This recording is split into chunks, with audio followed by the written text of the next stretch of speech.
Hello and welcome to the Crystal Project solo character Hardmode Chaos Mode challenge run. Now, if you don't know the game, don't worry, I'll explain the important bits and pieces as we go along. When I started this challenge, I had no idea if it would be possible at all, and well, as of recording this, I actually still don't know. To start this challenge, I used the built-in challenge options to set the game mode to Chaos. It says victory is impossible, but how far can you get? Well, that's exactly what I'm trying to find out here. I set the party member limit to 1 and, just as a little bit of quality of life for myself for this run, I decided to enable some options that give me an item that marks all the chests on the map, and to have all the maps already acquired, so it's a bit easier to navigate. At the beginning you can choose between 6 job classes to start with. This choice is largely irrelevant, as you can change job freely at any save point, but in short, the warrior is your typical tanky physical job, monk is a different tanky physical job, rogue is the speedy one with some trickery, cleric can heal and support, wizard deals direct fire and lightning damage, warlock is a hybrid job that can support, deal magic damage, has access to some decent heavy and light equipment, and it's basically your jack of all trades and actually very decent at everything, with some unique traits anyways. Each job has very specific tools that will be helpful one way or another, but I'll get to those as they become relevant.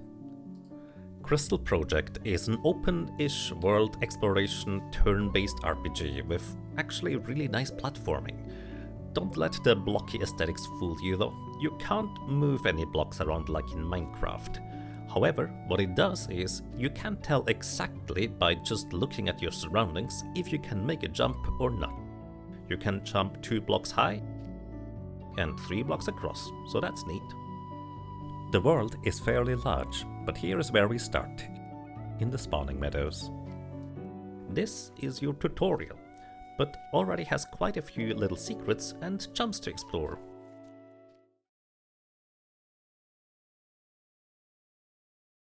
This lady here tells you, flames are nothing to be afraid of. Gather your courage and approach. So I do, and...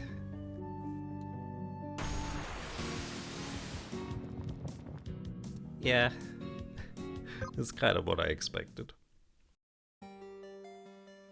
This is the weakest enemy in the game. It is faster than us, even if we choose the fastest starting class, which would be a female rogue, and, well, it just one-shots us. Welcome to Chaos Mode. So, how do we do anything? Well, we don't have to fight this thing. In fact, you can avoid most enemies and even bosses if you know your way around. Most enemies are slightly faster than walking speed, but running in circles until they get bored is often a viable strategy. This is the initial area you normally have access to, the spawning meadows, and once you climb your way out of it, you arrive in the learnend. Here we find this fishery, where I purchase a salmon, a fresh one, and a rotten salmon from this shady guy over here. Well, he runs away. But that's about all we can afford. We are lacking money at this point. But, well, let me put it this way, these fish will be worth the investment. A bit further ahead, we find a cave. In here we find our first boss, a giant caterpillar, which, considering we can't even beat the weakest slimes, sends us back to our last save point. In my first casual playthrough of this game, I noticed that you could just simply jump over this boss here and get to the job crystal behind it, so we do that. After picking up this crystal, we now have access to the Fencer job class. This is another physical damage oriented class and adds a few more tools to our big bag of tricks. After exiting the cave, we can visit the seaside cliffs just south of here. After a bit of jumping around and getting murdered by the various inhabitants, I reached the draft shaft conduit. Most enemies in this game disappear when you make them drop into water, so this is another way of getting past them. If you drop into the water or other hazards yourself, the game simply puts you back onto the last solid block you were standing on with no penalty. The torch found in this chest is going to be immensely helpful throughout the run. A bit further into this area we find another boss. A big squid that of course one-shots us. And unlike the previous boss, this one is much faster in movement. You can't jump over it or make it run in circles. However, in my previous challenge run I learned that I could make it start chasing me and just barely get it to drop into the water there. This now gave us access to the Shaman Crystal, a different kind of spellcaster than the wizard, with an innate passive to heal for 25% of the magic damage dealt. The last of the early game areas is back over to the west, Mount Yamagawa, a fairly steep climb all the way up the mountain. I do want to emphasize that there are many enemies along the way that will just eliminate me if I ever get into battle with them. So I hop, skip around them, lure them over the edge, and just generally have to be smart about not getting anywhere close to them. But while I could avoid regular enemies, the boss up top is a different beast entirely. The movement speed of this boss flame is way higher than any regular enemy, and well, I don't need to mention that there's no way to defeat this big lightning spider anytime soon, right? And when I first got here, I did not know a way around this thing, which is a problem, because this thing is guarding our third job crystal to unlock the Scholar class. The standard progression in a regular playthrough would be to get all 3 crystals in the early game areas here, and then enter the Proving Grounds dungeon. However, having only 2 crystals, this was not an option yet. The guard will not let you prove yourself until you have found at least 3 crystals. Besides, the normally weak guy guarding the entrance is massively overpowered, like most enemies in Chaos Mode. So our only choice is to sequence break. Now mind you, this is an intentional sequence of jumps into the later game area. I will be avoiding the unintentional ones unless I have no other choice in order to progress. Welcome to the desert. The desert doesn't have much useful stuff, however I need to make sure to stick to the right hand side here in order to reach this boy a bit further ahead. Once you talk to him, he runs back home, and then I could make my way through the dangerous areas, across the desert, sneak past all the enemies and reach the Zara Bazaar. Talking to the boy earlier makes this lady here give me a ferry pass. This will allow us to travel further beyond. However, before that, there's this fish merchant here that claims to have the best fish around. But as we show him the fresh salmon we got from the land, he gets jealous and wants us to find some questionable goods from that fishery as well. So that's why we bought the rotten salmon earlier. He is pleased and as a reward gives us the fish skewer weapon. This is a rapier type weapon and it will be extraordinarily helpful. I'll explain later. Afterwards, I used the ferry pass to get a free ride all the way across the ocean. It's a long ride. A very long ride. And at the end, when you arrive in the port, make sure you don't jump off too early, because otherwise you land all the way back in the desert, because that's the last solid block you are standing on. I do this way too often.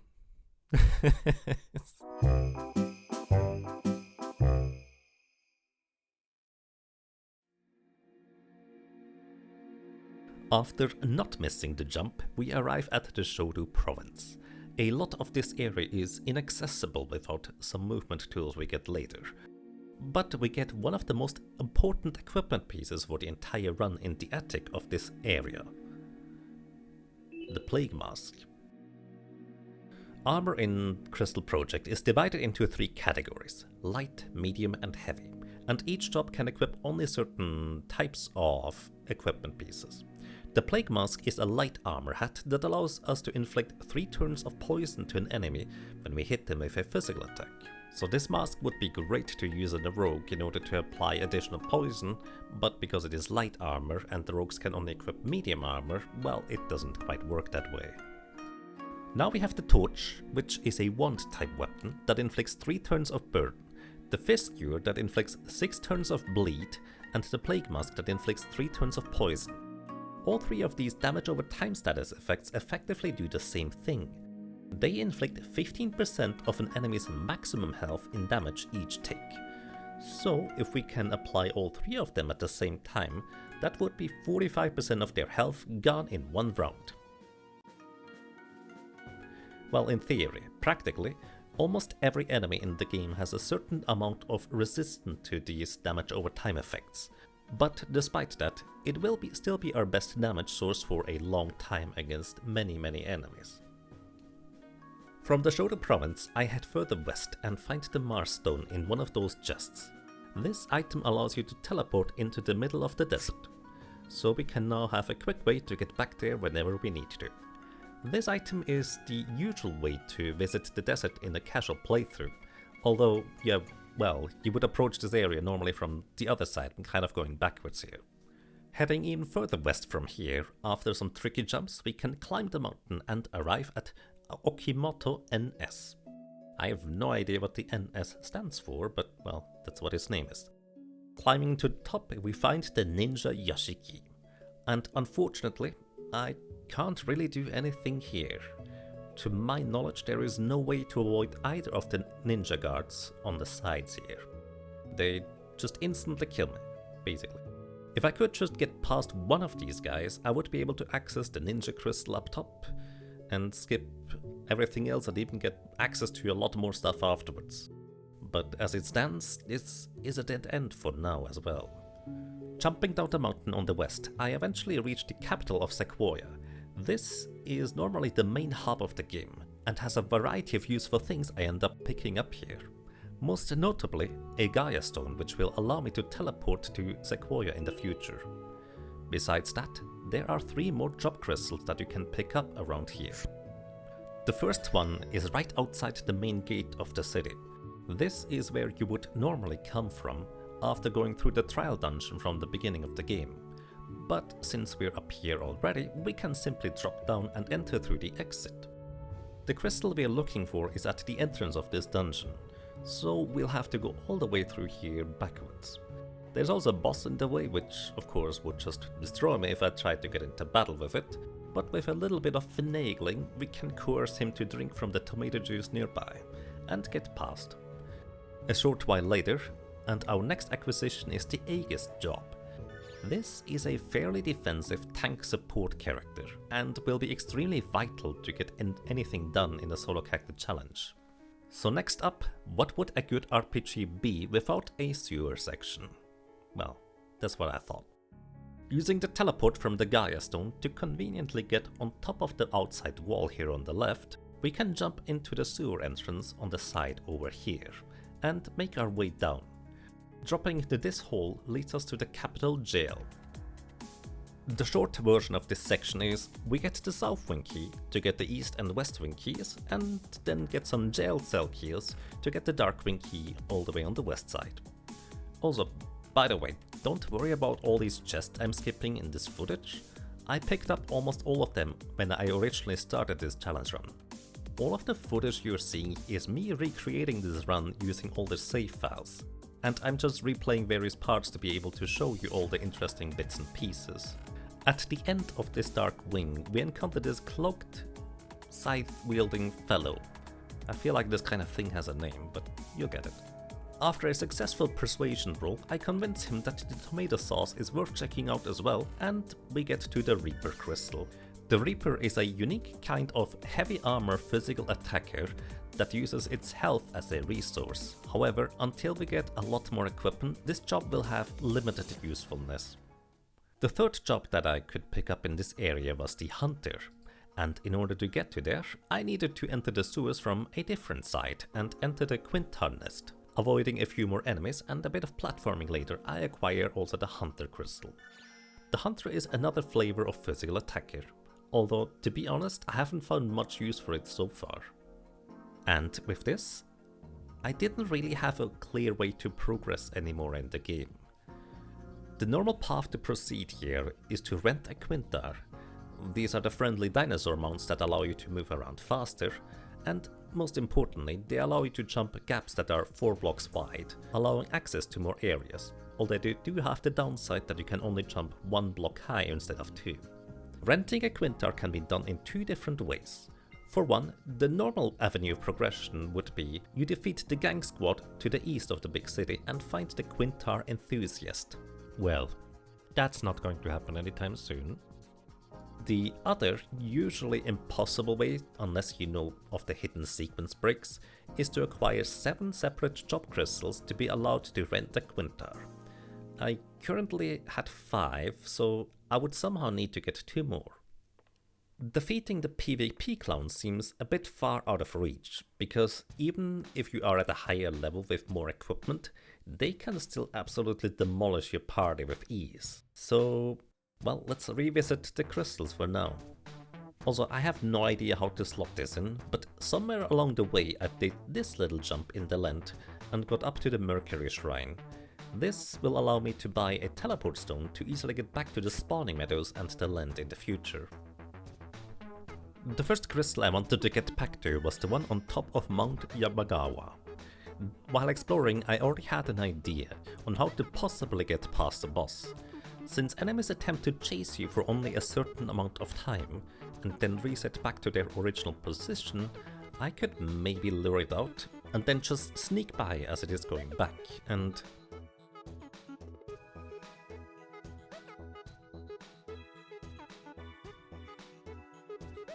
well, it worked!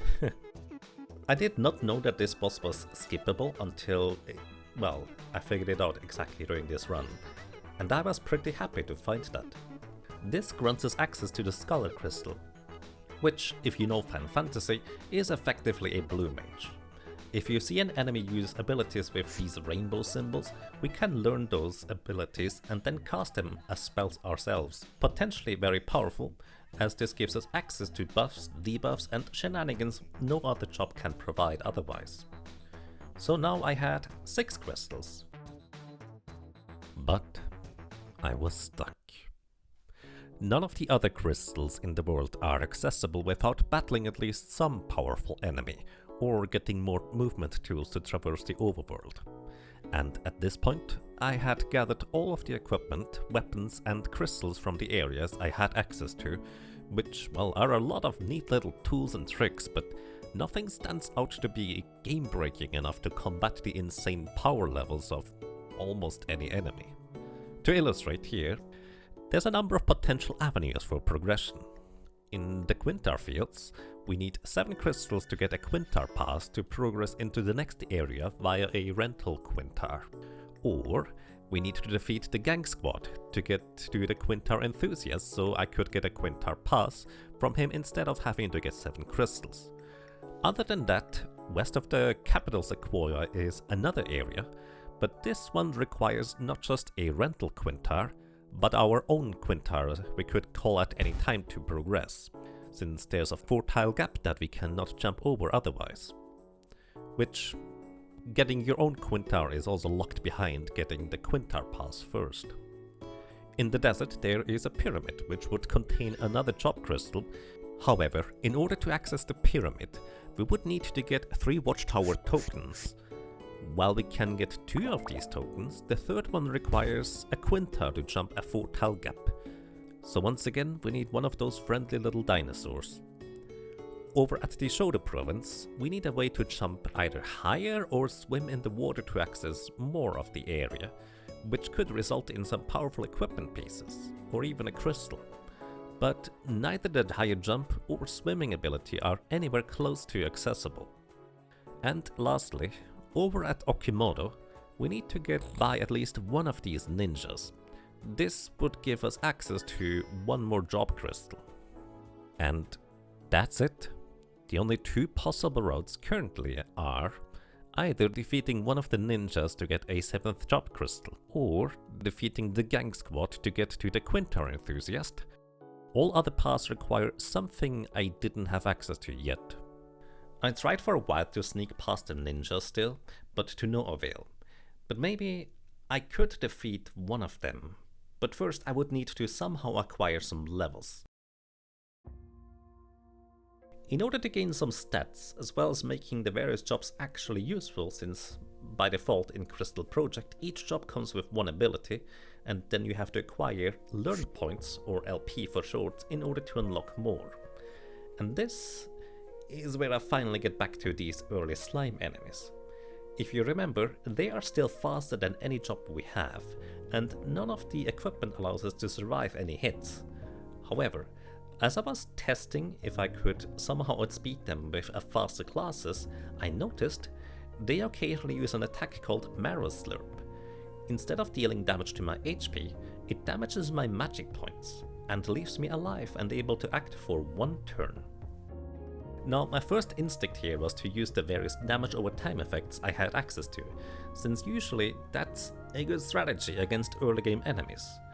However, slimes only have 15 HP even on Chaos mode, and combined with a little bit of damage over time resistance, the dots dealt 0 damage, so that was not exactly helpful. My direct attack was also only dealing 4 damage, so that was quite a bit of missing towards the 15 HP as well. The other usual go-to strategy for the early game was to simply use magic, but because these slime bags attacked my MP, this was not an option since I didn't have any MP to cast spells with. After a bunch of tinkering, I stumbled across a solution. You see, I felt like my only option was to somehow deal enough damage with a single physical attack to defeat the slime, so I grabbed the strongest attack things I could find. The knockout stick I found in the Sarazara Bazaar, one bracer accessory I found somewhere along the way that gives +8 strength, and the torpid cuffs that were in the chest somewhere on Mount Yamagawa. These cuffs give a massive amount of attack power as long as you're lower level. This allowed me to theoretically hit 20 damage. Well, 12% of the time. So I needed to get lucky to get Marrow Slurp as the first attack, which seems to be a 1 in 3 chance, and then land the 12% chance to hit. Well, it was not a great solution, but it was better than nothing to get started. After many attempts where I ran into the slime, got knocked out and ran back, it finally happened. 1 kill, 180 experience, only 70 to go for my first level. Leveling up would give me some more stats to work with and maybe enough learning points to unlock more abilities to make this even easier. Now, the footage you see is where I went back to actually record this. It took me about half an hour to get the clip for the hit with the knockout stick, which is also why my LP is maxed out on this character already. But while writing this script, I noticed another thing. There is a dagger you can buy in the capital city, the Rondel dagger. This weapon is not as strong as the knockout stick, but just about strong enough to get 17 damage, and that is sufficient for 15 HP. But the special thing about this dagger is that it has a -25 TT modifier. TT stands for turn timer.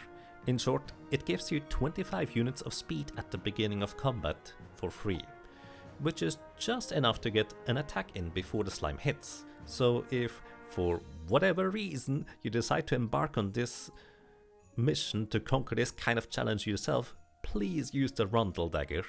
It probably would have saved me a few hours over here. Now, I hope you understand why I'm not going to redo this part just to get a little bit of footage for the video. But eventually, I gained enough levels to be able to naturally outspeed the slimes, as well as no longer needing both braces to one-shot them, which meant I could instead equip the scope specs, an accessory I picked up in a chest while walking through the desert. This would dramatically increase my accuracy and speed up the grind. I did this for a while. Well, I genuinely have no idea how long it took, but here's a few key abilities I wanted to unlock from the various classes along the way. From the monk, I could the passive ability Counter. This allowed my character to retaliate with a physical attack whenever he gets hit by a physical attack of an enemy, effectively allowing me to deal damage while fully focusing on staying alive. From the rogue skill tree, I would get the Pocket Sand passive, which would blind my opponent if they knocked me into critical HP. Blind means that they guaranteed miss if they use a physical attack on the next turn. Further, the rogue also has an active ability, Sleep Bomb. When used on an enemy, this puts them to sleep for 2 turns. Any direct damage will wake them up, but otherwise they will not be able to act. And yes, that is as crazy powerful as it sounds. However, the caveat is that any creature can only be put to sleep once per combat. That includes the player.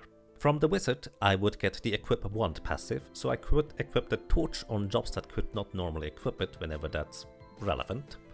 From the Warlock I would get the Regenerator passive, which gives me a buff for 6 turns at the beginning of combat, where I would get healed for 15% of my maximum HP every single turn, as well as the Blaze spell, which would deal a little bit of direct fire damage and inflict the burn debuff for 3 turns as well, which also is not subject to chance to hit, so it is a lot nicer to inflict burn debuff that way.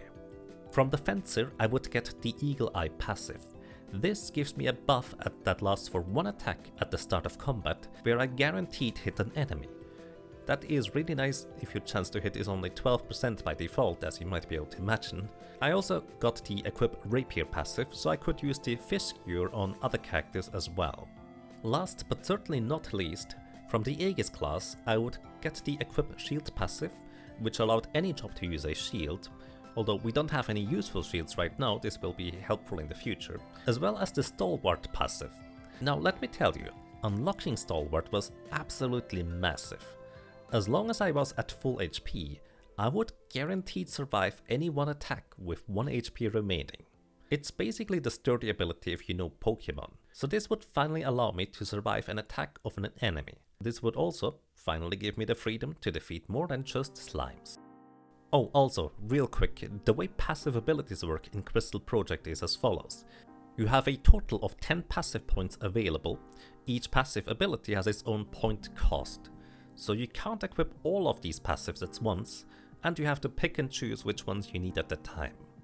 Despite the enemies in Chaos Mode being mercilessly strong, the higher level you are compared to the enemies, the less experience they give. This is indicated by the color of the enemy flame. Blue means that they are about the same level as you. Green means they are at a lower level than you and grant reduced experience. Grey means they no longer give you any experience at all because they are significantly below your level. Worth noting, however, you still get your LP from the encounter, so at least something. Orange means that they are at a higher level, and red means that they are at a way higher level than you are. So because the enemy flames eventually would turn grey and no longer give experience because I was going to level up, there was always that nagging feeling in the back of my mind that I may run out of options to level up eventually. Thankfully, I wouldn't run into that issue quite yet. The next place I could reasonably gain levels was at the Seaside Cliffs. I remembered from my first casual playthrough that there are these giant mountainous enemies. Despite having over 8000 HP, they are relatively slow and have very little damage over time resistance. So if I can just stack some dots on them and then put them to sleep, this could just work. And well, work it did like a charm. Here's the setup. I equipped the Fish Skewer for the bleed, the Plague Mask for the poison, and equipped the passives for counter, so I would apply all my dots as soon as I get hit and counterattack. Stalwart, so I would survive getting hit once with 1 HP. Pocket Sand, where if I would get knocked into critical HP, I retaliate by blinding the enemy as well, making her miss her next physical attack. And Eagle Eye, so I would be guaranteed to hit my first physical attack of the battle. I also used the sub-command Trickery from the Rogue to use Sleep Bombs. Oh yeah, I haven't mentioned this yet, because it wasn't relevant until now. On top of all that potential for mixing and matching your character jobs, equipments and passives, you can also use the abilities of one other job of your choosing. In this case, the Rogue ability for Sleep Bomb lets me put the Mountainous to sleep despite being a Warlock by default. This will give the damage over time effects more rounds to rack up even more damage before I get knocked out. Well, when fighting a Mountainous, I would get hit by her, survive thanks to Stalwart with 1 HP, counterattack thanks to the counter, and blind her thanks to the Pocket Sand. Since she only uses physical attacks, and is guaranteed to miss thanks to being blinded, I skip 1 turn, then use Sleep Bomb on her to disable her moves for the next 2 turns, and this is just about enough damage to kill her, giving me a decent amount of experience and LP. Now, I've kind of been telling this story as if I had a plan at the time I was doing this challenge run. I didn't, and truth be told, I was hard stuck at this point still. I couldn't reasonably see a way to defeat the Gang Squad. Even if I maxed out my potential level from all the enemies, I could possibly fight for experience. And the only other way to progress would be somehow getting past one of the ninjas up on the mountain, and that seemed fairly impossible as well. Because while I could survive one hit thanks to Stalwart, ninjas used two weapons at the same time, hitting me twice without me getting the opportunity to retaliate with pocket sand in between, so they just kill me straight through Stalwart, which, well, that's kind of an issue. It seemed kind of hopeless, honestly. I was just mostly wandering around the world trying to see if I missed any useful equipment that could help me in any way. That's also where I found out about the rundle lag, by the way, giving me a quicker turn timer. So I kept trying out various setups and equipment pieces, hoping it would somehow yield some interesting results. Because I never even got one turn against the ninjas, so I couldn't check their stats. I had no clue what their speed would be, and how much faster my character would have to be to possibly be able to get a turn before them. While trying various setups and just testing things again and again, going back between leveling up some more and going back again, and at some point something peculiar happened. I had my main job class be a rogue because that is the speediest character I had, hoping that I would be able to outspeed them and get a turn in so I could just check their stats at the very least. But instead what happened is the ninja on the left missed just one of his attacks. I didn't even realize it was possible for him to miss. He hadn't even missed once in probably like 50 or 60 attempts of various testing setups. Unfortunately, because he also applied a damage over time effect, instead of me getting my turn to check his stats, I still died to the damage over time effect. But this may be the little light at the end of the tunnel that I was looking for. So I equipped the highest evasion equipment and went for a setup that I felt like had a good chance to defeat him if I get one turn in. These ninjas have effectively no damage over time resistance, so if I could just apply the dots and put them to sleep, I would probably win. I could counteract his damage over time effect by equipping the Warlock passive Regenerator. Heal over time and damage over time effectively nullify each other in this game. However, after probably another 50 attempts later, I could not get the ninja to miss again. I was even desperate enough to ask in the Crystal Project Discord, and the developer responded with, "The ninja should have around a 10% chance to miss." But to me, this either wasn't 10% due to it being hard mode and chaos mode at the same time, or I got absurdly unlucky. And again, it wasn't just going at it again and again for these 50 attempts, because that would be relatively quick. It was me wandering around the world looking for other possibilities, and the uncertainty if this was possible at all that made me lose hope. So that's where I gave up. At least for a while. About 7 months. At some point I felt like playing Crystal Project again, so I started streaming a level 1 character challenge run. And when I first saved during that challenge, I noticed my solo character Chaos Mode file. And, well, I knew it was possible for the ninja to miss. Maybe because the Warlock base class I was using had less evasion, I needed to gain a few more levels to increase the chance to dodge. So I went back to the Mountainesses and grinded until their flame turned green. Around level 19, and then I trekked back up the mountain, ready to throw about 100 attempts at the ninja wall again. But then only about 5 minutes later it happened. The ninja missed one of his attacks, which gave me the opening I needed. I put him to sleep because he's so much faster than me that he would get 2 turns in a row, and even though he's blinded for 1, the second one would still kill me. Then, while during those turns, while he was asleep, he took a ton of dot damage and woke up. Then I threw a blaze at him for good measure, adding a 3rd dot to the mix with the fire, and it was enough. I could finally continue. I was stunned at that moment. This opened up so many potential avenues. I could get a 7th crystal to get the Quinter pass, and I would get the ninja job, which in itself has an insanely good passive for a solo character. I climbed the mansion, carefully avoided triggering the boss, and reached the crystal. And from here, well, the world opened up just a little bit. It's not much yet, but with the new tools we have now, maybe it could just be possible to continue. Thank you for listening or even watching my story. If you're interested in seeing what happens next, please let me know, because this was quite a lot of work to put together, and it would give me a tremendous amount of motivation to continue this if you could leave a comment or a thumbs up or a thumbs down if you didn't like it, and let me know what you think. Thank you very much. I hope you have a most pleasant day, and maybe until next time.